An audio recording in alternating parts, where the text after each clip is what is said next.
A very joyous and revolutionary Jai Bhim to everybody present in the audience today. My name is Purnima Gaikwad. I am a PhD student working on Dr. Babasaheb Ambedkar's historiography. I shall be moderating today's talk with my colleague Veer Pratap. Myself, V. Pratap Singh Gautam, and I work in the field of history of education with a key interest in repressed classes education and the interplay of individual and the community identity. I welcome you all to the 10th session of the Ambedkar Intellectual Summit 2024, during which Professor Scott Stroud will speak on the power of Babasaheb's pragmatism. The aim of this summit is to celebrate the vision of Dr. Babasaheb Ambedkar on his 133rd birth anniversary. Babasaheb's impact on various aspects of Indian society is so significant that there are very few areas where his influence isn't felt. And the aim of this summit is to shed a deeper light into various such aspects. Today, we also pay homage to one of Babasaheb's gurus, Mahatma Jyotirao Phule, on his 197th birth anniversary.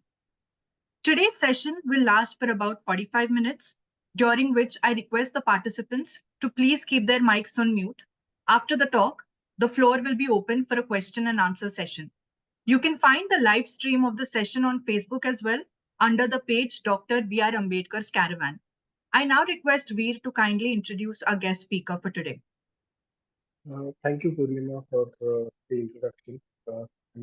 I take this take this time to thank everyone who has joined on this online platform as well as to the Facebook. And I'm pleased to introduce the distinguished scholars of today's guest, Dr. Scott Stroud, who is not merely an academician but a passionate advocate for the social justice and equality. As we gather here today to celebrate the 133rd birth anniversary of Babasaheb and 197th birth anniversary of Mahatma Jyotirao Phule, we are privileged to have you here with us to talk on the profound influence of the power of Dr. Ambedkar's pragmatism. A relentless pursuit of understanding, compassion, and empathy marks Dr. Stroud's journey. He completed his PhD in philosophy at Temple University in 2006. His recent book, The Evolution of Pragmatism in India, Ambedkar, Dewey, The Rhetoric of Reconstruction, received the praise and was discussed worldwide. As a professor of communication studies at the University of Texas at Austin, he has dedicated his career to unraveling the intricacies of communication and rhetoric in shaping our perception of power, identity, and social change. Through his extensive research and teaching, he has illuminated how language and discourse can either perpetuate or challenge system of oppression. His key interests focus in the rhetoric and philosophy, the history of rhetoric, communication, media ethics, and global rhetoric. I'll now invite Dr. Stroud to carry on with his talk for today. All right. Thank you, sir. Jai Bhim, everyone. Thank you for having me here. And I'm excited to talk about Babasaheb's philosophy. And given that I'm an expert in pragmatism, and I just went through this great process of writing this exciting book on John Dewey and Ambedkar, I'll continue to talk about this notion of Ambedkar's pragmatism. Let me share my slides. I believe you should see the slideshow right now. Sometimes the pictures are more exciting than me. But I want to start talking about Ambedkar to a variety of audiences as a philosopher of the anti-caste movement, a philosopher of democracy, and a philosopher of, just global repute.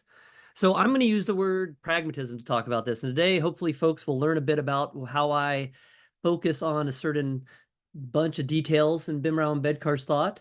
We'll learn about his history, and I think most importantly, we'll learn about the distinctive features of his philosophy, a distinctive sort of pragmatism that goes beyond anyone else's sort of pragmatism out there. So let me move to where I started. Everyone knows that Ambedkar was highly educated, and everyone knows that he went to Columbia, and Columbia mattered so much. And early on, I came to Babasaheb's story as a pragmatist scholar of John Dewey. And so I was immediately drawn to this notion of Dewey and his connection to Ambedkar. But just no one I could find went into any depth on this. There'd be a paragraph, Even Ashok Gopal's wonderful new biography has like one page and then it moves on. So it's always just a momentary pause in his story. Beyond that, no one has really found anything about what he heard in any of his classes, let alone Dewey's. So, I said, this is something I should dig deeper into. And especially when Ambedkar's on the record in letters to his wife, Savita, saying that he owed so much to Dewey. You don't find letters like that to all of his teachers. So, I said, someone has to tell this story. Someone has to dig into it.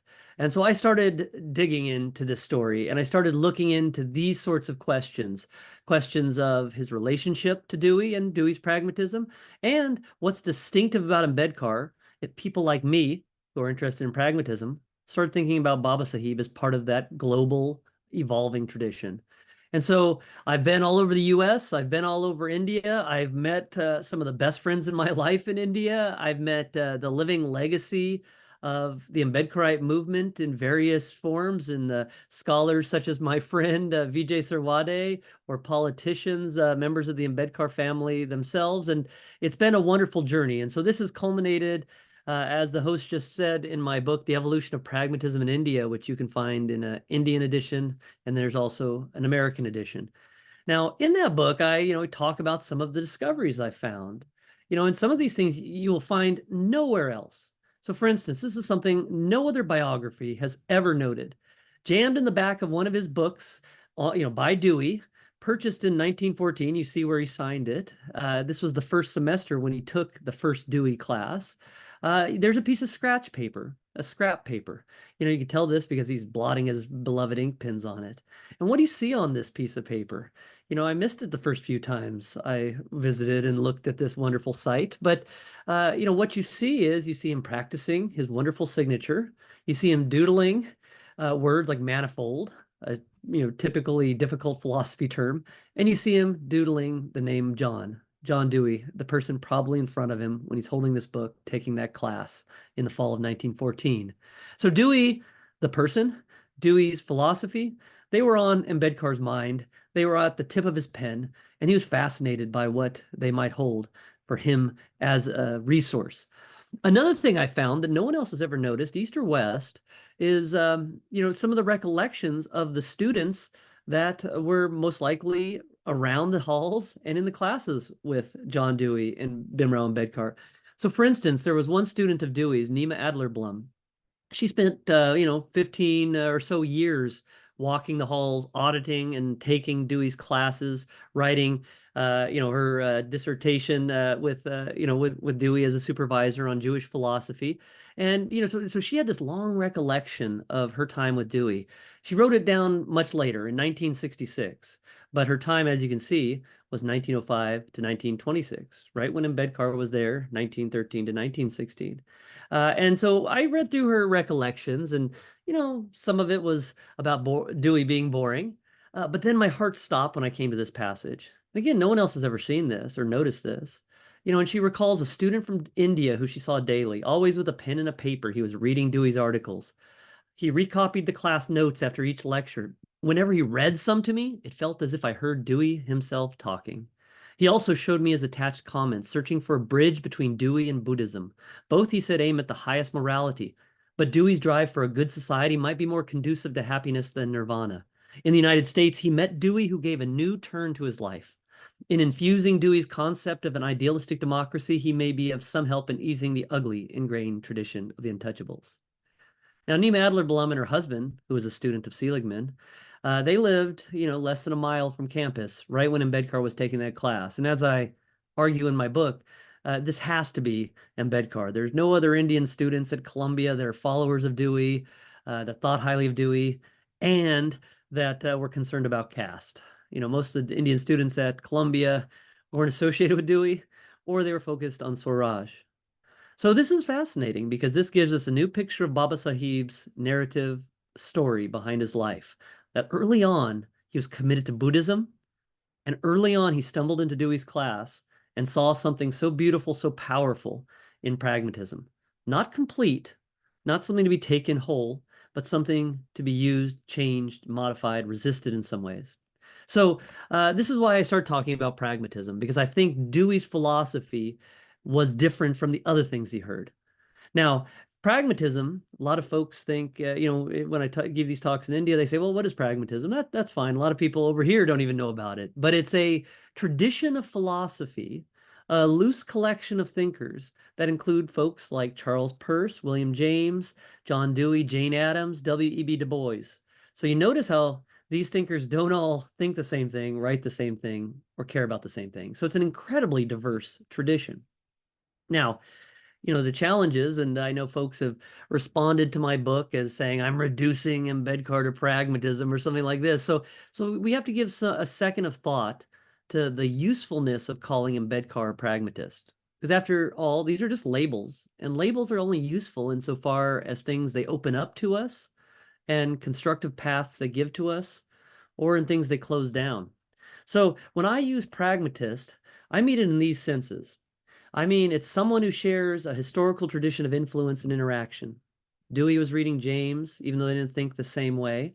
So some things Dewey said were extending what James said, modifying what James said, and even resisting or changing what James or Peirce said. So same for my use here with Ambedkar. There's also a sense of pragmatist that means you share a conceptual similarity in your ideas, your ideals, or your methods. This is what Babasaheb himself kind of used in 1938 in the article, Is Gandhi a Mahatma? He refers to Buddha as being the first pragmatist when it came to truth or nonviolence. Now, of course, Buddha did not study with Dewey or James or Peirce or Jane Addams. But you see the idea there that there's a conceptual similarity, and that's what makes the use of this term when it comes to Buddha useful. Now, what doesn't it mean? If anyone that reads to page 12 of my book will see that, I'm not meaning this as an identity claim that Ambedkar is the same as Dewey. And surely it's not an essentialist claim. If someone's a pragmatist, they can also be a Buddhist. They can also be a lawyer. I mean, think of how silly it is if we say someone who writes a whole book on Ambedkar as a lawyer, say this is reducing him to a lawyer. He was also a Buddhist. Well, you'd be skeptical about that objection because it's assuming there's an essence to Ambedkar and he's one thing. Now, that same thing applies when you talk about him as a socialist or you talk about him as a pragmatist. Different facts are brought in to relief, different constellations of his complex and sometimes contradictory life story are brought into some kind of pattern. So that's what I mean by pragmatism. So I don't have much patience for my friends and colleagues, that'll say, oh, you're reducing him to that. I think they're just not thinking hard enough about the constructive possibilities that talking about him as a pragmatist open up. Talk about him any way you want, but find useful new ways to talk about him. So, and remember too, Dewey is fascinating. His collected works are over 8 million words. Babasaheb's English works and speeches are over 4 or 5 million words, let alone his works in Marathi or Hindi. So these are incredibly complex thinkers. So, to talk in the sense that anyone is one thing, this is going to be a fallacious kind of stance. Now let's talk about the usefulness of telling stories about Babasaheb as part of this pragmatist tradition. Many people talk about him as a Buddhist. Many people talk about him as a political leader, a lawmaker. I want to start talking about him as a possible member of this kind of philosophical tradition. And, what does that mean? Obviously, I'm not saying just look at Dewey, because that's not the claim I'm interested in making. So what is distinctive about Ambedkar's pragmatism, or what I call Navayana pragmatism? Or, you can capture in these 5 themes. And I'll go over each in turn, some a little bit more in detail than the others. But the first, the idea that human nature is contingent. Second, that the whole person or personality emerges out of the dialectic between the individual and the collective. Third, that communication and the habits of communication are essential for how we flourish as a society. Fourth, that the ideal community is social democracy, and that you need to pay attention to liberty, equality, fraternity in achieving that. And fifth, that there is a plurality of means to achieve the end of social democracy. Now let's go over each of these in turn to organize the rest of my discussion. Now, theme 1 is about human nature and its contingency. So that's something that, again, the pragmatist tradition is remarkably diverse. But one thing that unifies most of the people we point to, whether it's Husserl, W.E.B. Du Bois, Alain Locke, whoever you point to as kind of historically or conceptually connected in this tradition, they tend to have a great respect for lived experience. They tend not to just valorize the writing of books for other people who write books. And that's one reason why Jane Addams was left out of so many of our stories for so long. She, like Bhimrao Ambedkar, was classed just as an activist and not as an activist and a thinker. So pragmatism often begins and ends with experience. Here you see Babasaheb's copy of Experience in Nature from Dewey, where he marks next to the passage where Dewey is talking about the nature of philosophy coming from experience and hopefully returning back to experience. Now, if you had to find one spot that kind of captures Ambedkar's core of Navayana pragmatism, you can find no better passage than in Riddle 22, Brahma is not Dhamma, in Riddles in Hinduism. Now, this is a late unpublished book, but Ambedkar spent a lot of time writing and revising it. And in some ways, it captures his kind of complete thought at the end of his life. And there he says something that John Dewey would immediately sign on to, William James would immediately sign on to. The idea that philosophy has its roots in the problems of life, experience in other words, and that whatever theories we propound, these must return to society to reconstruct it. Now, not just totally undo society, not just leave it as is, but reconstruct it, emphasize the good aspects, and ameliorate the bad aspects. This is very much the kind of lived philosophy of pragmatism. And it's going to be the core of the distinctive anti-caste pragmatism that Bhimrao Ambedkar puts forward. Now let's step back from the 1950s when he most likely wrote Riddles in Hinduism. Go way back to 1913, 1914, the early years at Columbia University. For some reason, Ambedkar stumbled into John Dewey's classes, even though the order he signed with the Gaikwad of Baroda, Sayaji Rao, said he could only take political science classes. So he, kind of broke this rule, and he went into these Dewey classes, and he found this kind of philosophical landscape that was so energizing. Now, what classes did he take? This is, again, everyone, it's really easy to say he learned about democracy from Dewey. It's hard to figure out what exactly he heard about democracy and when he heard it.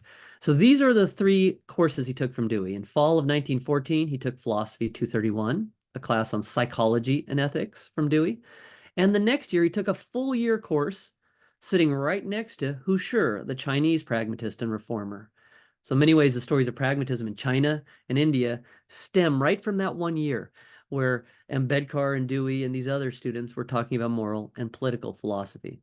Now, there's no evidence that he took any of Dewey's education classes. He learns that later from reading Dewey's books.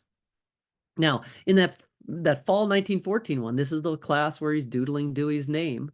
He hears Dewey's kind of developed naturalism. Dewey's idea that humans are habit-taking animals, and these habits aren't just physical things. These are, habits of hitting a cricket ball. These are habits of problem solving or thinking through problems intellectually. So morality becomes a matter of having good habits, useful habits. And beyond that, he starts hearing about Dewey's story of custom, the habits of a group or a society. And so you see here in the lecture notes where Dewey's talking about civilizations taking habits, or groups or countries or peoples taking habits. This is going to be customs. This is another scandalous thing I think about a lot of work on Ambedkar. We all know his education mattered, but to my knowledge, no one's found any notes from that education. So we just guess. Scholars are writing, Lasky wrote this book. He must have been telling the students in his class that stuff. Maybe, maybe not. So, I spent a lot of time trying to find the lecture notes that Ambedkar and his classmates and Dewey even produced during these classes. So I know on a day-by-day basis what exactly he heard from Dewey. And part of that message was habits. So attitudes are these kinds of mental habits, attitudes towards an object. Now, this becomes a very useful thing for Ambedkar to modify and adapt later in life, right? Because how does he read caste and caste oppression in 1936? Not as we would perhaps in the West as a system of oppression or something like this. Perhaps it is that, but it is primarily a state of mind. It's a habit at the individual level, and at the group level, you can summarize these habits as a custom. And the way to get out of it, he says in that same Annihilation of Caste, unpublished, an undelivered speech, is a change in the notions, sentiments, and mental attitudes of the people towards these people that have been objectified through caste discourse and the labels. So now that habit, that notion of humans is eminently changeable. They don't have to be just one way. This segues into the next theme that I think is very distinctive about Babasaheb's pragmatism, the commitment to the idea that the whole person, or the personality, emerges out of the dialectic between the individual and the community. Now, this builds on a tension in Dewey's pragmatism. Again, many people think that when you say Dewey influenced Ambedkar, they believe this means Ambedkar took something whole cloth from Dewey. That is a totally unrealistic notion of influence. Sometimes we're influenced by someone, to do the opposite of what they are committed to. Think about how many children react to their parents and do something opposite. So the same thing happened with Dewey. Ambedkar saw things in there worth taking, worth using. He surely ignored some things purposefully, and he saw some things as missing a key point to his caste oppressed experience. And so he purposefully resisted those things.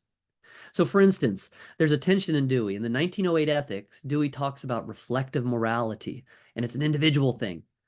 But in the classes that Ambedkar, heard from Dewey, Dewey had moved on to this higher level kind of Hegelian, naturalized Hegelian reading of society. The idea that you can't just talk about individuals, you can't just talk about groups. You talk about there's no opposition between these two. In reality, individuals are formed by the groups, and in a way, the groups are formed out of individuals. So there's a dialectic. Now that gives Dewey certain theoretical powers against the people in his society that were maybe pushing a Lockean line, where individuals come together to make a government. But it also limited something, right? Because he's so focused on the individual as being formed by the group. You wonder, can that individual break away from the group? Can that individual inform or reform the group? So this is surely what Ambedkar saw. And if you're attentive to this, you can see this as a resistance point to Dewey's pragmatism. So for instance, in 1948, Humphreys published this book, Karma and Rebirth. Ambedkar got a copy of it after it was published. And there's one mark in this whole book at Siddharth College, and it's Ambedkar's handwriting on the table of contents. And there you kind of get the idea that Ambedkar is working with it, the idea that what place has will and effort in the laws of karma. So Ambedkar, and we'll talk more about this, I'll talk more about this, he always had a role for that individual to matter. And Dewey did not have that kind of philosophical output to his philosophy that the individual could reform or exert pressure on the group. But here you see that Ambedkar was worried that things like karma, just erased individual agency, the ability of him or one or two or three or a million of the people listening to him to change their group. So if you look at 1930, you start to see him play with some of these ideas in his very distinctive way. In a political speech in Nagpur at a very large conference, he talks about resisting a mechanical notion of human conduct and abstractions about political units that just look at people as summing together to make a community. And at the end of this passage, you see him add that each person carries with him or her, I'd add, in his voting all that goes to make his personality and determine his attitude towards life. Now, this notion of personality was something that Dewey in the 1910s did not talk much about, but he did talk about it in an early book from 1888 that Bhimrao Ambedkar loved, and he ends up bugging V.B. Kadam in 1954 to send him a copy of it because he had lost it. And that 1930 speech clearly, as I argue in my book, drew from this book. So this book wasn't by Dewey, wasn't about caste, but Ambedkar, as we all know, continually referred to caste as destroying human personality, and that the battle against caste was the reclamation of human personality. So you start to see how, Ambedkar, when he talks about reflective thought, it's an individual habit. When he talks about personality, he's really talking about individuals taking charge and playing some kind of role in the battle against caste. So that's why I like to emphasize that Ambedkar's pragmatism has a very individualistic streak to it. He in many cases is talking to his audience and he wants to tell them that you matter, not the group matters. You can influence the group. Your group can influence the group of society. And caste oppression for Ambedkar is harmful precisely because it destroys your ability to achieve that mix between your talents and interests and the social good and the social role you hold or personality. And we'll see in a second the conversion plays a role in making this a reality. Now, theme 3, communication matters for our society. Now, this is something that philosophers often kind of miss when, folks talking about Ambedkar sometimes miss this. When we talk about democracy, we often point to institutions. We point to systems of decision-making like voting. These are all very rarefied things. They don't happen every day. They happen every 4 years, every couple years, only in Delhi or Washington. So, but one of the themes that Ambedkar loved in Dewey's philosophy, and you see this in one of his 4 copies that he owned of Democracy and Education by Dewey, he loved this line. This line appears in a couple places in the Baw's collection. The idea that a democracy is more than a form of government, it's primarily a mode of associated living, of conjoint communicated experience. So we live amongst each other. We interact with those others. We often talk to these others. We often argue with these others. We often disagree with these others. So this is a fundamental feature of human experience. And this is something that we must respect in our philosophies about how society goes right or how society goes wrong. So, pragmatists, especially in the line of Dewey and Ambedkar, they give a lot of value to communication. It's what creates society, and it's what recreates society. How we communicate now affects how we might communicate tomorrow. So Ambedkar, in his own very powerful way, was concerned with communication and how it intersected with force. He was intrigued by, could communication replace something that many folks in his day and age, such as some Indian Marxists, were putting a lot of weight on? The idea of violence as being the key means to achieve the changes to make society better. And as we all know, Ambedkar clearly differed from the Indian Marxists and Russian Marxists really too, by disavowing violence in almost every case. And the Buddha's methods were much preferred to violence. Why? Because they were communicative. They relied upon persuasion to alter the mental habits of individuals, and not just force them, through things like violence or the threat of violence to do what's good for society. So Ambedkar gives this communicative version of society that's not there in that form in Dewey. And I think it's just a wonderful addition to this tradition of philosophical thinking. The 4th theme is the idea that the community we're seeking, when we dream our dreams of how things go right and what kind of community results, that dream, some of the paint that makes up that picture, so to speak, is going to involve about 4 different concepts. Concept of social democracy, and that being connected to a balancing of 3 different interests we've all heard before: equality, liberty, and fraternity. Now, this relates to, some of the challenges in the pragmatist tradition. Most of the people you'll identify as pragmatist, Peirce, James, Dewey, Du Bois, Adams, Simkovich, all of these folks kind of rejected the idea that some other realm, Platonic realm, Kantian reason, pure reason, religious texts, think about the Bible being taken as absolutely true or Sanatan. The pragmatists tended to reject these otherworldly certain things as underwriting what we do and why we do them. So in other words, moral ideals have to come from this world.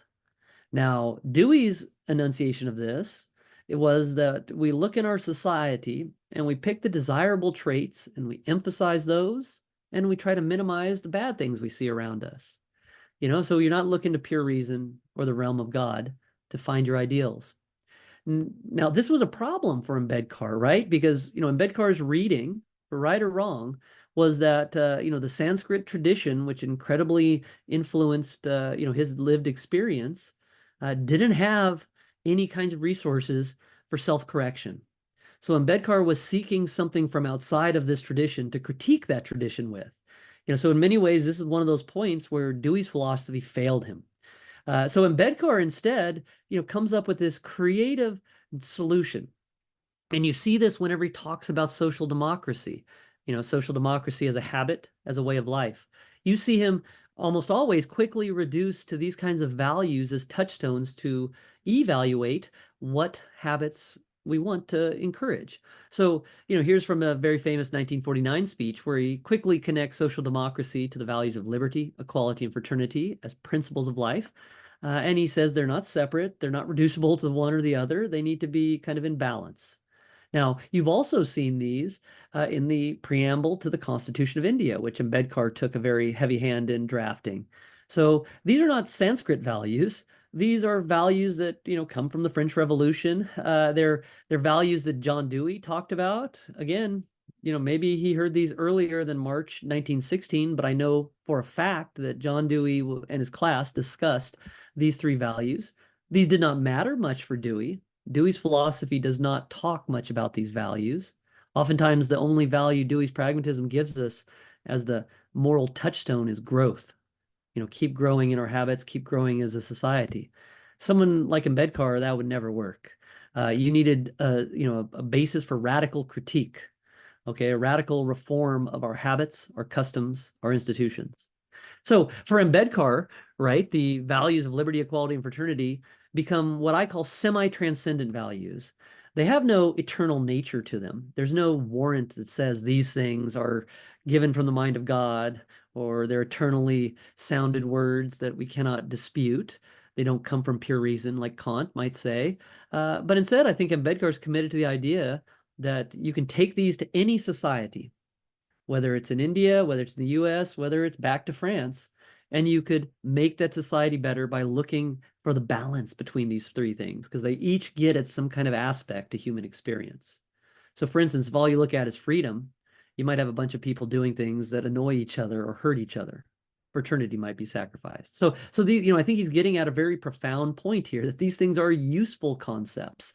It doesn't matter what tradition they come from. The usefulness in the future is the key. So the balance among them at parts he describes as justice, right? So social democracy means achieving this tentative balance now and then continuing to strive to keep it going in the future. So it's not something you achieve and then you're done. And you see these in his religious works as well as political works. And, in the second edition of his Buddhist gospel, the final edition, he puts these in there and explicitly gives them as an answer to Marx. Now let's go to his fifth theme in what I call his Navayana pragmatism. And this is something that I think is a source of confusion. Again, a lot of people, think they know Dewey or think they know Babasaheb. And, in my better moments, I try to pause and maintain a sense of mystery, because these thinkers are important, just like Plato. They're important because they're complex. They're hard to capture in one simple way. So sure, you got to say something about them, but there's always something else to say. So, one of the things I find interesting about Ambedkar was how active he was in so many different avenues of life, in law, in politics, in religious advocacy, his conversion campaign, etc. So one thing I think that's absolutely unique for Ambedkar's pragmatism is this idea that, he's committed to the idea there's a plurality, a range of means to reach these endpoints of social democracy. So in other words, these are the questions, that kind of are in the background. How do we achieve these kinds of change, we want in ourselves, in society, in our group, in our culture? And is there only one way?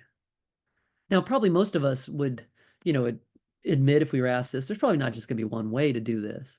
But oftentimes we talk like that, and so some folks will say, oh, Ambedkar, don't talk a lot about the individual aspect of conversion. He was focused on the Constitution. And so they'll focus on the Constitution. This I think is, mistaking his project and its assumptions. So the way I like to put it is, I use this term means pluralist. Pluralists, this is another feature of almost any member of the pragmatist tradition. They'll be called a pluralist. Now, what that exactly means needs to be spelled out, and it'll be spelled out differently. But one thing that pluralists tend to be committed to, across individuals and philosophies, a pluralist is someone who will hold certain things that have a tension among each other. He or she will hold these together, or they'll find some way to live with that tension. So some folks I call ends pluralists. This is what some folks are when it comes to democracy. They'll say there's a range of ends for people to seek self-cultivation in democracy or the happy state of affairs in democracy. There might be a Christian way to do it. There might be a Muslim way to do it. There might be a Hindu way. There might be a Buddhist way. So an ends pluralist would probably be like a secularist. Let's envision a constitution that allows everyone to chase after these various ends that they say constitute happiness. Now, Ambedkar, in many of his moments, was that. He had a respect for other traditions, although he was obviously committed to Buddhism above and beyond other traditions. So I think there's something more going on with his pluralism. And so I think he was a means pluralist, the idea that there's going to be a range of sometimes contradictory or tension-filled means to move towards social democracy, right? So think about it. He's going to sometimes tell you, that individual in the audience, you need to strike a blow against caste mindsets by you converting to Buddhism. And then he's sitting in his wonderful recliner chair that's preserved now at Siddharth College and writes the Constitution, or writes a lot of the Constitution, or drafts parts of the Constitution in privacy. So these two things are radically different, right? Asking individual people to change their religion and writing a document that governs the lives of millions and millions, now billion people. Is there a contradiction between these two? Shouldn't he just pursue one? No, Ambedkar's mindset is you pursue all of these things. Each of these things, can be a useful way to get to this endpoint. None of them is the most important. None of them is expendable. So I like to say you can kind of group his means into 3 different categories. And you'll often find books that emphasize these, right? You'll have some that emphasize the Constitution, aspect of Babasaheb's life. And this is political means. You'll have some that emphasize organizational efforts, getting together large groups of people for agitation, or getting whole communities to turn to Buddhism. This is the social aspect. The thing I think that always falls out, and I try to emphasize it in my work because someone has to, is the individual aspect. So I'll talk about that for the last few minutes here of my talk. And so let's think about religion in Babasaheb. Now, religion is something, that was always present in Ambedkar's mind. Maybe even as early as 1914, when he seemed to be committed to Buddhism then as well. And, religion, a lot of folks study religion in Babasaheb as a movement of large things, of groups. But I want to also say it's not just a social means of change, it's also an individual means of change. So let's explore that in the last few minutes. Now, Dewey, if you know things about Dewey, Dewey was intensely religious in his early days when he was at University of Michigan. He gave, 200 some talks to the Student Christian Association. And then he slowly moves away from organized religion, at least. And, by the time he's at Columbia, 1904 onwards, religion was not an incredibly important part of Dewey's life, and especially organized, more or less dogmatic religion wasn't an important part. So here's one of his students recalling Dewey giving up on religion. You could either have reflective belief or you could have dogma. So Dewey kind of had a limited view of religion, but that was partially due to the context he was in, where you were either a Christian or not a Christian. And so Dewey, saw religion as his enemy. And Ambedkar, as we know, he saw religion as an essential means of kind of binding people together, binding people to society, and kind of instantiating the changes we want to see.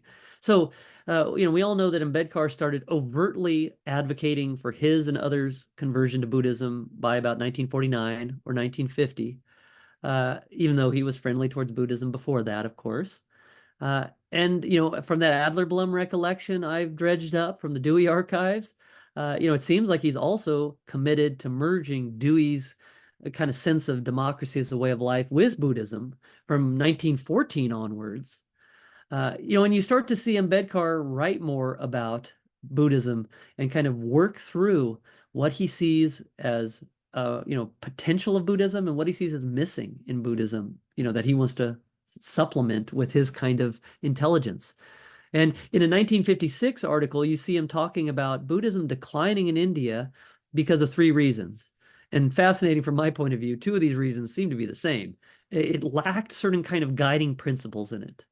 And you see also the second thing that he notes about Buddhism's decline is the lack of versatile and conquering orators. Now, Dewey was an incredibly boring speaker. All of his students say he was boring. All of the people that watched him in China give lectures say he was very boring. Ambedkar was not boring.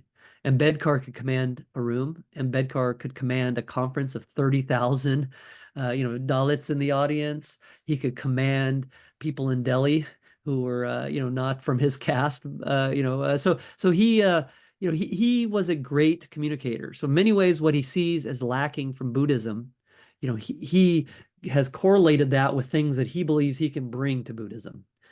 So this communication focus, this communication practice that he would give was something he thought Buddhism could benefit from in the 1950s. Now let's go back to that principles part. It always amazes me that a lot of folks will mention Ambedkar talking about rules and principles, and they don't mention Dewey. But this is clearly one of those spots where Ambedkar is in conversation with Dewey. And as we know, conversation, you don't simply nod your head. It's a back and forth. So, Dewey's, part of the conversation came in 1908 in this book, Ethics. Ambedkar owned 2 copies of it. And in both copies, this passage is underlined, where rules are mechanical and principles are more flexible, adaptive, mental habits that we can confront any situation with. And you see, Ambedkar's part of this conversation happened in The Annihilation of Caste, where he takes this distinction and applies it to something that Dewey did not have any idea of applying it to, categorizing religions. And so in 1936, Ambedkar issues this stunning challenge to Hinduism and other religions, really. Try to not have religions that are based just upon rules. Have religions that give you the flexibility that we could talk about when we talk about principles. So in 1936, he issues the challenge. He's going to leave Hinduism and he'll join a religion of principle. Now, 20 years later, he finally publicly advocates for Buddhism as this religion of principle. And if you look at his wonderful conversion experience, event on October 15th, 1956, you see something absolutely unique in all of the history of Eastern or Western philosophy from my point of view. There's just nothing like it. You've got great philosophical systems like Kant or like Dewey, but Ambedkar's philosophical system emphasizes that idea of personality, individual agency, will and effort mattering in life, in things like karma, in things like religions. He has this beautiful philosophical system.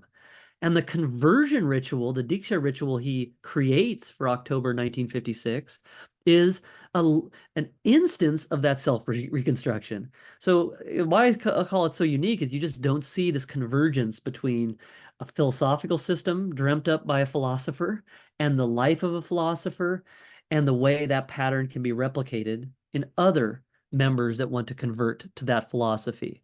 Dewey had no conversion ceremony for pragmatism. Kant had no conversion ceremony. So this kind of personal reconstruction aspect is brought to life in the lived experience of Ambedkar. So you look at that conversion ceremony and you look at the vows, all 22 of them, and you can start to see certain things. Some of those vows fit the model of rules. Rules aren't bad. They're very clear, but they're just not flexible. So some of them are rules, so Ambedkar takes these vows and wants his followers to take the vows to not steal, not consume liquor, etc. But some of the most interesting and some of the most powerful vows, right, are different. How are they different? Well, I want to make the argument they're principles. They're less clear, and that's what gives them their power for any uncertain future event. So you see here some principles that I've categorized from the vows, and you see some of the ones that I think are the most powerful of these principles, the ideas of equality. Now, how do we instantiate equality?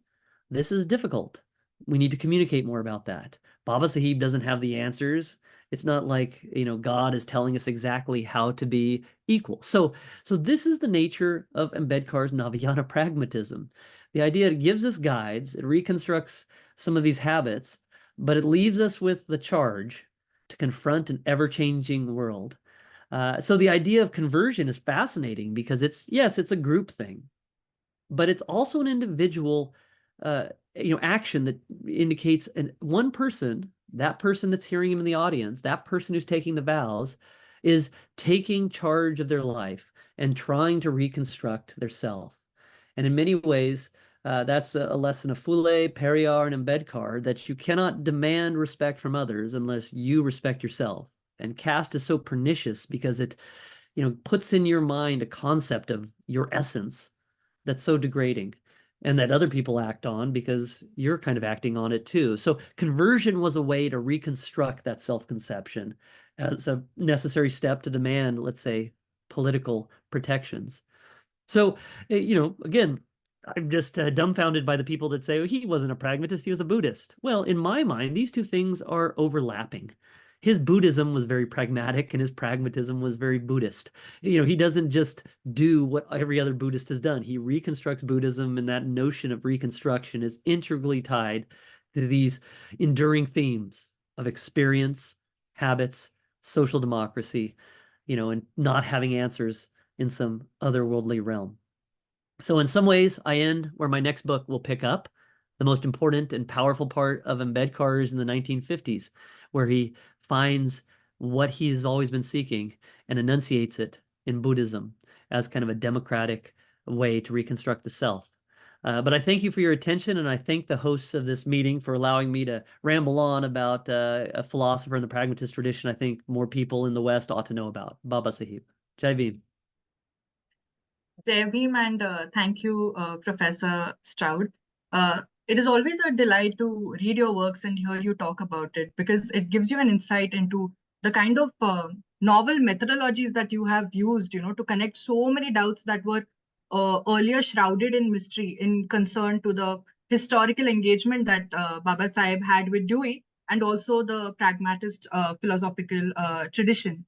And we also now understand through your research how Babasaheb was very creative and mindful about how he implemented these pragmatist ideals in the Indian context, because Dewey was not thinking about caste. So when Babasaheb came back to India, he mindfully, reflectively, reflectively and purposively, implemented these pragmatist ideals in the Indian context to challenge caste notions and caste structures, to eventually build a foundation for social democracy in India through a reformulation of a Buddhist way of life or the democratic way of life. There are a few things that I will highlight from the talk, and that is the idea of rules and principles. So rules are something that you can follow them or you can break them, whereas principles are guiding tools that help you to assess what you're doing and the way that you're doing it. Basically assessing the customs and traditions that you are following. And this is something that Dewey talked about. And later on, we see this concept that is implemented by Babasaheb in his reconstruction of Navayan, where he reformulates Buddhism as a principled religion. And where this principled religion also gives you this individual agency and this power to reconstruct one's habits and attitudes, and also to assert your self-respect, the self-respect which had been denied to so many thousands of people for such a long time. We shall now move forward to the question and answer session, since we are short on time. I hand it over to you, Veer. Thank you, Purnima, for your precise summarization of the talk. And I thank Dr. Stroud to give us enlightening, thought-provoking talk on Dr. Ambedkar's idea of pragmatism. So now I open the space for question and answers, and you can type in your questions in the chat box, or you'll also take questions from Facebook if they are questions over there.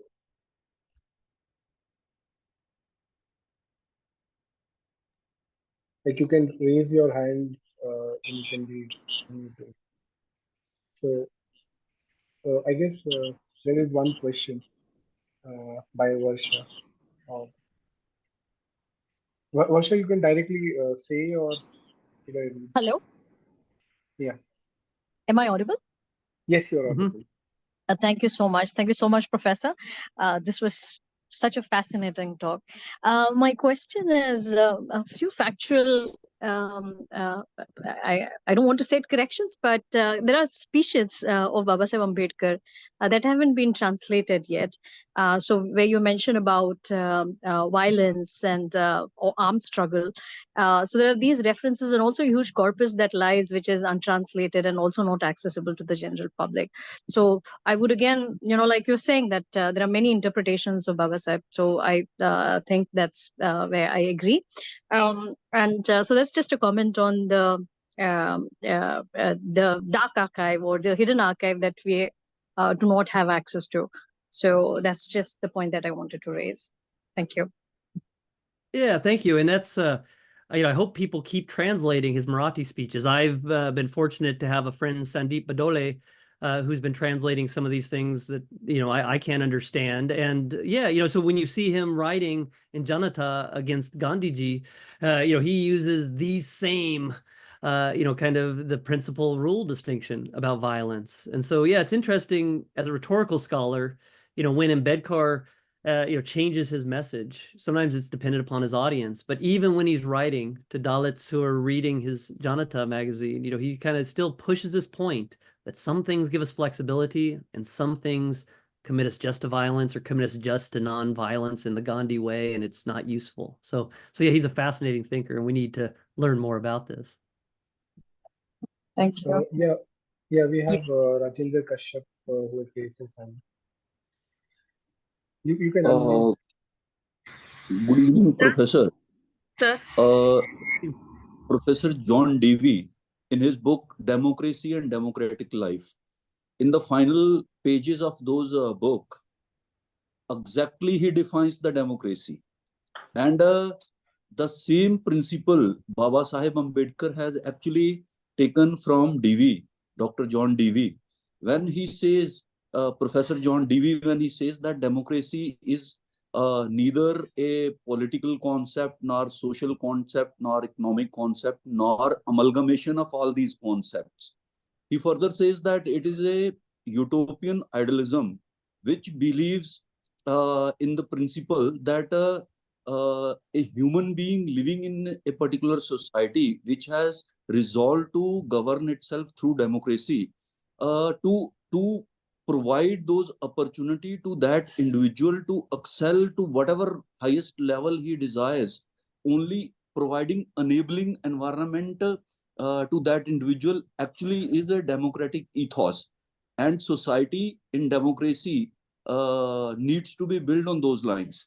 So Babasaheb Ambedkar, when he writes the Constitution of India and all his struggle of 35 years after coming from Columbia and entering into public life, actually has upholded those principles, though correctly pointed out by him from time to time that he has taken some of those principles of liberty, equality, fraternity from a Buddhist ethos. But in modern time, most of those principles which we have understood, which I have understood, actually has come from Professor John Dewey. Secondly, the Babasaheb Ambedkar's thrust on education as a mass movement actually has also come from Professor John Dewey. So, therefore, if we see prior to Babasaheb Ambedkar, the struggle of Mahatma Jyotirao Phule's, whose birthday is today, that education is a very, very close, say, sphere in Indian society. He struggled a lot to open that particular avenue for Dalits and for Bahujans. So these two principles, that interpretation of democracy in modern times and what actually constitute democracy, number one. Number two, the education of masses as an instrument of upgradation in individual capacity as becoming a knowledgeable and learned person. Both these concepts actually Babasaheb Ambedkar has deeply imbibed from Professor John Dewey, and actually he also appreciates these from time to time in his writing. So what are your comments on these 2 points? Thank you. Yes, Rajendra, you bring up some great points. And there's this is an important thing I try to get across about, pragmatism in general. Pragmatism is wonderful in thinking about concepts in a very, emancipatory way. Concepts are not there in the world. There's no, eternal sounded word or something like this. So democracy can mean many things, and that's fine. The question is, does it help? And don't worry about where it came from or what a dictionary says it is. It's how's it going to be useful in reconstructing the world? And so you're right in one sense that Ambedkar gets this stuff from Dewey. And I know some people out there are going to say, oh, well, he said Buddha was his guru and he got the three things from that. So these are always backwards looking questions. I think Ambedkar, like a pragmatist should, said, well, what use are we going to put these to? And that's why he talks about these things sometimes like Dewey would, sometimes talks about them like Buddha might, even though Buddha did not use those three concepts exactly.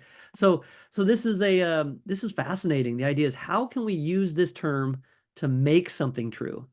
Not, does this term capture something about the world as it is? So you're right, and education becomes part of that process. I didn't talk as much about that in this, but clearly he loved education. And, his battle was different from Dewey's. Dewey's battle was, how do we prevent education from being just creating workers for capitalist organizations who will throw them away at a moment's notice? So how do you get someone in an industrialized world to be educated and flexible enough to shape that industrial world? Babasaheb was dealing with religious, centuries, millennia old, prejudices in that world. So this is, something I think I find fascinatingly different. They both, saw education as key, but what they did with it, how they did it with, education, radically different because their context. Yeah, Nivesh and Varsha have raised their hand. Can you keep your question precise, short and precise, Nivesh, and then Varsha? I guess we can take both the questions together and then Stroud. Yes. Can I go first? Yeah, sure. Professor Scott, I want to know your journey. How did you come to, this also our audience would be interested in, that how did you come to Babasaheb Ambedkar? And also I want to state it for all the audience that you're the first American professor who has given a fully funded PhD for a Dalit scholar. So far, we have had many scholars who have come in India, worked on Dalit movement, on Babasaheb Ambedkar, but this pragmatism of cultivating scholarship, so massive respect from me. Thank you so much for doing this. And also, I would like to know that how did you come to Babasaheb Ambedkar movement and what was your journey?